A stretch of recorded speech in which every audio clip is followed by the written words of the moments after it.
प्यारे साथियों, मैं कौशिक नौगाई। मैं आपके सामने जो ये सीरीज़ लेकर के आ रहा हूँ प्रीपोजिशन के। तो मैंने अभी तक जितना भी आपको अलग अलग प्रकार की वीडियो में बताया, तो मैंने कोई भी टॉपिक ऐसा नहीं है जो इनकम्प्लीट छोड़ा हो। यानी अगर टेंस करवाए तो उसका A to Z करवाया, मैंने आपको मॉडल्स करवाए तो उसमें मैंने किसी भी चीज़ को छोड़ा नहीं। अब मैं आपके सामने ये जो टॉपिक लेके आ रहा हूँ ये आपका प्रीपोजिशन का है। मैंने प्रीपोजिशन के बारे में बहुत कुछ आपको बताया। आज मैं स्टार्ट करूँगा आपका टू से। मैंने 3 टाइप की प्रीपोजिशन आपको बताई थी, सिंपल थी, कंपाउंड थी और आपके फ्रेज वाले थे। तो फिलहाल हम अभी 2 के ऊपर डिस्कस कर रहे हैं, जिनमें से आपका एक सिंपल है और दूसरी आपके कंपाउंड है। तो आज हम इसमें आगे लेकर के चलेंगे आपके टू का, यानी जो TO2 है इसका प्रयोग कहाँ और किस किस कंडीशन में होता है। इसके 6-7 पॉइंट हैं, वो मैं आपके सामने एक एक करके डिस्क्राइब करूँगा और उनके एग्जाम्पल भी दूँगा। तो प्लीज़ इसको ध्यान से देखिए। नंबर फर्स्ट है आपका, ये है आपका यूज़ ऑफ टू, यानी टू का इस्तेमाल हम कहाँ करें। तो जब भी आपने एक स्थान से लेकर और दूसरे स्थान के ऊपर जाना हो तो उसके लिए हमेशा ही किसका इस्तेमाल करते हैं, टू का। दोबारा फिर रिपीट करो, जब भी आपने एक स्थान से लेकर के और दूसरे स्थान पर जाना हो तो उसके लिए आप हमेशा ही एक शब्द का इस्तेमाल करते हैं और वो शब्द आपका क्या होता है, टू होता है, यानी TO2 होता है। जैसे मैंने एग्जांपल दिया आपको कि many friends came to my home yesterday, यानी कल बहुत सारे दोस्त मेरे घर आए। दोबारा फिर रिपीट कर रहा हूँ, हम जब भी बात करते हैं कि जब भी हमने एक स्थान से लेकर और दूसरे स्थान पर जाना है, या एक जगह से लेकर के और दूसरी जगह पर जाना है, या एक प्लेस से लेकर दूसरी प्लेस के ऊपर जाना है, तो हमने एक सेंटेंस यहाँ पे लिखा हुआ है कि many friends came to my home yesterday. तो आपने देखा होगा प्रीपोजिशन टू का इस्तेमाल यहाँ पे हो गया, यानी कल मेरे कुछ मित्र मेरे घर आए थे। करेक्ट है। नंबर दूसरा इसी का एग्जाम्पल दिया है, I go to temple everyday, यानी मैं रोज़ मंदिर जाता हूँ। I go to temple every day. तो यहाँ पर भी आपने देखा कि टू का इस्तेमाल हुआ है, यानी जब भी हम एक स्थान से लेकर दूसरे स्थान के ऊपर जा रहे हैं। आई होप सो ये 2 चीज़ें आपको समझ आ गई होंगी। नंबर तीसरा है आपका, इसी में है इनफाइनेटिव वर्ब से पहले। मैंने आपसे कहा था कि जब हम नॉन फाइनाइट के बारे में बात करते हैं तो उसमें टॉपिक आपका इन्फिनिटिव आता है, और जो इन्फिनिटिव है उसको जनरली हम क्या बोलते हैं दोस्तों, वो हमेशा ही वर्ब के फर्स्ट फॉर्म से पहले टू लगने से बनता है। यानी जहाँ पर भी वर्ब के फर्स्ट फॉर्म हो गया और उससे पहले टू लगा हुआ होगा तो वहाँ पर आप ये मान करके चल लीजिए कि इन्फिनिटिव है, और जहाँ पर भी इन्फिनिटिव होगा वहाँ पर 100% है आपका टू का इस्तेमाल करेंगे। जैसे एग्जाम्पल है आपका, I want two by fruits, I want two by fruits. तो यहाँ पर आपका ये फर्स्ट फॉर्म हो गई आपकी बाई, और उससे पहले आपका क्या लग गया, टू लग गया। तो ये मैं फल खरीदना चाहता हूँ। तो आमतौर पर जब भी वर्ब के फर्स्ट फॉर्म कहीं पर हो गया और उससे पहले टू लगा हुआ होगा तो वो इन्फिनिटिव होता है, और इन्फिनिटिव ही तब होता है जब उसमें टू लगाया जाता है। नंबर दूसरा है अर्थात वर्ब के फर्स्ट फॉर्म से पहले टू लगाते हैं। जैसे एग्जाम्पल है, टू गो हो गया, टू वॉक हो गया, टू स्विम हो गया, टू रीड हो गया, टू ईट हो गया, टू गो हो गया। दोबारा फिर रिपीट कर रहा हूँ कि आमतौर पर जब भी आप वर्ब के फर्स्ट फॉर्म से पहले टू का इस्तेमाल करते हैं तो कहने का मतलब है टू का इस्तेमाल ही वहाँ पर होगा जहाँ पर आपकी इन्फिनिटिव वर्ब्स होगी, और इसकी पहचान है आपका, जैसे टू गो हो गया, टू वॉक हो गया, टू स्विम हो गया, टू रीड हो गया, टू ईट हो गया। कोई कन्फ्यूजन? ओके। इससे अगला है आपका कि उस समय तथा सीमा को बताने के लिए, उस समय तथा सीमा को बताने के लिए भी हम इसका इस्तेमाल करते हैं। उस समय और सीमा को बताने के लिए भी हम किसका इस्तेमाल करते हैं, टू का इस्तेमाल करते हैं। जैसे इट इज़ 10 to 10, यानी भैया 10 बजने में 5 मिनट है, या it is 5 minutes less to 3, आमतौर पर 3 बजने में 5 मिनट है। तो जब भी इस प्रकार का कोई कॉन्सेप्ट आपके सामने आता है आपने उसके साथ में टू का इस्तेमाल करना है, TO2 का। इससे अगला है आपका नेक्स्ट वाला है कि आमतौर पर कंपैरिजन को भी, जब आप एक चीज़ का दूसरी चीज़ से तुलना करते हैं या एक चीज़ को दूसरी चीज़ के साथ में मिलाते हैं, उनका आपस में मोल भाव करते हैं, उनका कंपैरिजन करते हैं, उनका एक दूसरे से मुकाबला करते हैं, तो तब भी आप किसका इस्तेमाल करते हैं, टू का।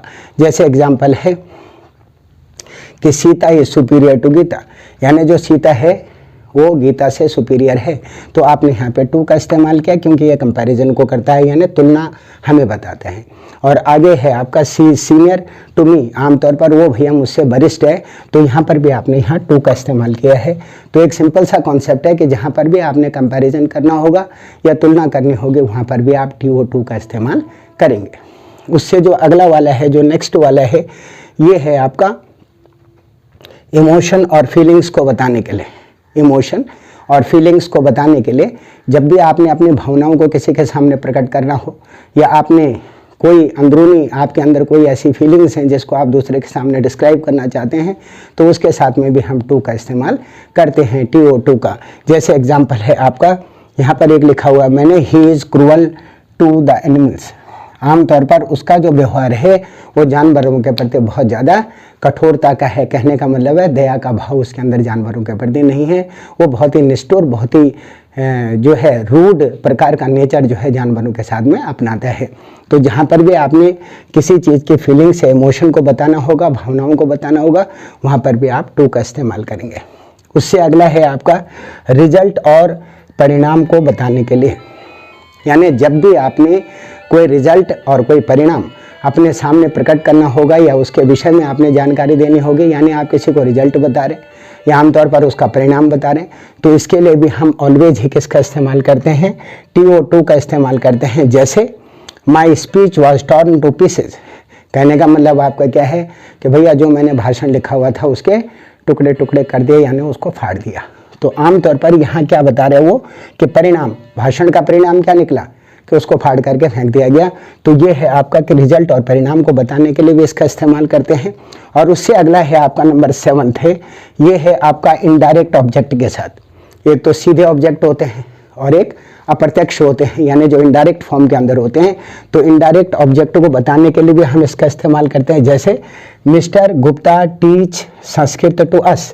तो अस से पहले आपका क्या लग गया, टू लग गया। ये आपका क्या है, इनडायरेक्ट ऑब्जेक्ट है। तो जहाँ पर भी आपका इनडायरेक्ट ऑब्जेक्ट होगा उसके साथ में आपने टू का इस्तेमाल करना है। और उससे अगला है आपका hand over this pen to her. तो हर से पहले आपका क्या लग गया, टू लग गया। तो जहाँ पर भी आपका इनडायरेक्ट ऑब्जेक्ट होगा उसके साथ में आपने टू का इस्तेमाल करना है। आई होप सो आप समझ गए होंगे कि आपने टू का इस्तेमाल कहाँ कहाँ करना है। मैं एक बार फिर रिपीट कर रहा हूँ, एक स्थान से दूसरे स्थान पर जाने के लिए नंबर 1, नंबर दूसरा इन्फिनिटिव वर्ब से पहले, नंबर 2, नंबर 3 है आपका समय तथा सीमा को बताने के लिए, नंबर 4 है आपका कंपैरिजन करने के लिए, तुलना करने के लिए, नंबर 5 है आपका इमोशन और फीलिंग्स को बताने के लिए, और नंबर 6 है आपका रिजल्ट और परिणाम को बताने के लिए। राइट। इससे जो अगला वाला है वो है आपका यूज ऑफ ऑन, यानी ऑन का प्रयोग आप कहाँ और किस किस दशा में करते हैं। तो नंबर सबसे पहला है डे और डेट के साथ में हम ऑन का इस्तेमाल करते हैं। डे और डेट, सोमवार, मंगलवार, 10 तारीख, 12 तारीख, 15 तारीख। तो जहाँ पर भी आपका डे आएगा या आपका डेट आएगा उसके साथ में आपने ऑन का इस्तेमाल करना है। जैसे I shall return to UP on Monday. I shall return to UP on Monday, यानी भैया मैं उत्तर प्रदेश से सोमवार को आऊँगा। तो ये किसको इंडिकेट कर रहा है, मंडे को।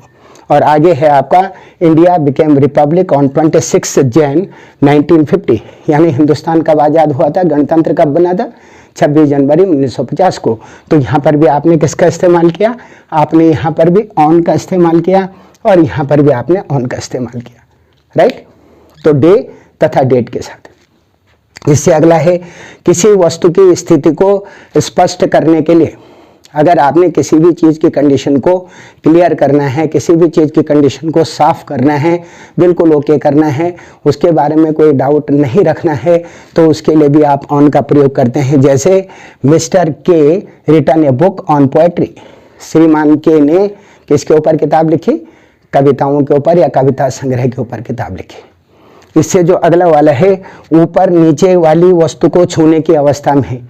ऊपर नीचे वाली वस्तु को छूने की अवस्था में, यानी जब कोई वस्तु ऊपर और नीचे से एक दूसरे को टच कर रही हो तो उसके साथ में भी हमने ऑन का प्रयोग करना है। जैसे सी सिट ऑन द टेबल, किधर बैठती है वो, टेबल के ऊपर।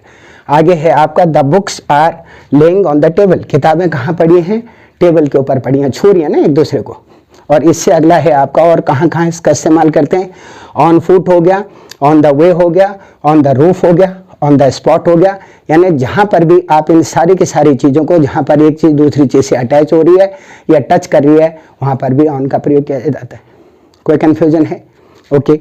और इससे अगला है आपका ऑन का दोस्तों बहुत कम यूज़ है, यानी इसके आपके मात्र 3 हिस्से हैं। पहला हिस्सा मैंने आपको बताया कि डे और डेट के साथ में इसका इस्तेमाल करते हैं। नंबर दूसरा, किसी वस्तु की स्थिति को स्पष्ट करने के लिए इसका इस्तेमाल करते हैं। नंबर तीसरा, ऊपर नीचे वाली वस्तु को छूने की अवस्था में इसका इस्तेमाल करते हैं, और तीनों के एग्जाम्पल दिए। इससे अगला है आपका अपॉन। अपॉन का मतलब है जब कोई चीज़ गतिशील हो, जैसे उसने नीचे से ऊपर छलांग लगाई, उसने नीचे से ऊपर ये किया, उसने नीचे से ऊपर वो किया। तो जब भी इस प्रकार की कोई चीज़ आपके सामने अवेलेबल होती है, यानी गति की अवस्था को प्रकट करता है नीचे से ऊपर की तरफ, तो उसके लिए हम अपॉन का इस्तेमाल करते हैं। जैसे एग्जाम्पल मैंने आपको दे रहा हूँ कि the lion sprang upon the bull, यानी जो आपका शेर है उसने बैल के ऊपर छलांग लगाई। तो क्या किया, नीचे से ऊपर गति की अवस्था को प्रकट करता है। तो यहाँ पर हम किसका इस्तेमाल करते हैं, अपॉन का, क्योंकि गतिशीलता को दिखाता है। नंबर दूसरा है the bear fell upon the goat. आमतौर पर जो भालू था उसने बकरी के ऊपर छलांग लगाई। क्लियर है। उससे अगला है the dog jumped upon the table. जो कुत्ता था वो नीचे से मेज के ऊपर कूदा, गतिशीलता को प्रकट करता है। और उससे अगला है आपका he bit upon a plan. He bit upon a nice plan. उसने बहुत ही सुंदर योजना बना रखी है। तो जहाँ पर भी इस प्रकार की कोई चीज़ आपको नजर आएगी, यानी गतिशीलता को प्रकट करना होगा, और आमतौर पर किसी ऐसी योजना के बारे में आपको जानकारी मिलेगी, तो वहाँ पर आप हमेशा ही गतिशीलता के लिए अपॉन का इस्तेमाल करेंगे। इससे नंबर नेक्स्ट है आपका, ये है आपका यूज ऑफ बाय। अब आपको पता है बाय का मतलब ये द्वारा होता है, इसके लिए हम डॉर शब्द का इस्तेमाल करते हैं, DOER। तो जनरली जब भी आप बाय का इस्तेमाल करते हैं तो द्वारा वाले शब्दों में इसका जो है इस्तेमाल किया जाता है समय के साथ। जैसे it is two by my watch. मेरी घड़ी ने इस समय 2 बजे का समय बताया, यानी मेरी घड़ी के द्वारा बताया गया समय 2 बजे का है। तो समय किसके द्वारा बताया गया, मेरी घड़ी के द्वारा। तो समय बताने के लिए भी आप इसका इस्तेमाल करते हैं बाय का, और उस समय के लिए भी इसका इस्तेमाल करते हैं जब कोई काम समाप्त होता है। उस समय के लिए भी जब कोई काम आपका समाप्त होता है तो उसके लिए भी हम जनरली बाय का इस्तेमाल करते हैं। जैसे he will return home by 5:30। भैया वो घर वापस आया शाम को 5:30 बजे। ओके। उससे अगला है आपका नेक्स्ट एग्जांपल है कि he will pay the money by cheque. उसने जो लोगों को भुगतान किया या जो पैसा दिया वो चेक के द्वारा दिया। तो जहाँ पर भी द्वारा शब्द का इंडिकेट होता है वहाँ पर आपने बाय का इस्तेमाल करना है। और एक्शन को प्रकट करने के लिए जहाँ पर भी आप कोई भी एक्शन को प्रकट करने लगे, by hand, by feet, by mouth, by ये, बाय वो, वहाँ पर भी आपने हमेशा किसका इस्तेमाल करना है, बाय का। जैसे आपका है by train, by bus, by car, by aeroplane, by feet, by land, by water, by God. कसमों के लिए भी इसका इस्तेमाल करते हैं। जब भी हम किसी भी प्रकार की कोई कसम खाते हैं, बाय गॉड यार, बाय मदर यार, बाय फादर यार, तो जब भी आप कसमें भी खाते हैं तो उसके लिए किसका इस्तेमाल किया जाता है, बाय का। तो अभी मैंने आपको जिनके बारे में डिस्कस किया, नंबर पहले मैंने आपको टू के बारे में बताया, नंबर दूसरा मैंने आपको ऑन के बारे में बताया, नंबर तीसरा अपॉन के बारे में बताया, और नंबर चौथा बाय के बारे में बताया। आई होप सो आपको ये समझ में आ गया होगा। और अगर कोई कन्फ्यूजन हो तो प्लीज़ मेरे से सवाल जरूर करें और वीडियो को पूरी देखें। कष्ट आपको जरूर होगा, लेकिन आमतौर पर आप सीख ही तक पाएंगे जब पूरी सीरीज आपके सामने कंटिन्यूटी के अंदर आएगी। नहीं तो आज ये बता दिया, फिर कुछ और ही बता दिया, फिर कुछ और ही बता दिया, तो जो सीरीज़ है वो आपके दोस्तों ब्रेक डाउन हो जाती है। यानी सेम कंडीशन ऐसी है कि खाना रखा हुआ है तो थाली यहाँ पर है, चावल वहाँ रखे हुए हैं, सब्जी कहीं और रखी है, दही कहीं और रखी है, अचार कहीं और रखा, और कह रहा खाओ जी, तो पॉसिबल नहीं है। अगर उसको कंटिन्यूटी में परोस करके आपके सामने रखा जाएगा, एक ही जगह पर वो सारी चीज़ें होंगी, तो आपको खाने में आसानी होगी। तो इसको रखने का सबसे बड़ा ऑब्जेक्टिव ये है कि ये पार्ट वाइज में आपको इसलिए दिया जा रहा है कि वीडियो भी लंबी ना बने और आपको ये छोटे छोटे एलिमेंट समझ में भी आ जाए। इन्हीं शब्दों के साथ अगर आपको वीडियो पसंद हो तो प्लीज़ इसे शेयर करें, मैक्सिमम सब्सक्राइब करें, कमेंट्स करें, लाइक करें, और कोई भी सवाल आपके मन में अगर रेज होता हो तो प्लीज़ मुझसे ज़रूर पूछें। आपके सवालों का हम हमेशा स्वागत करते हैं। इन्हीं शब्दों के साथ मैं कौशिक नौगाई आपसे विदा लेता हूँ और दोबारा फिर आपसे मुलाकात होती है। नमस्कार।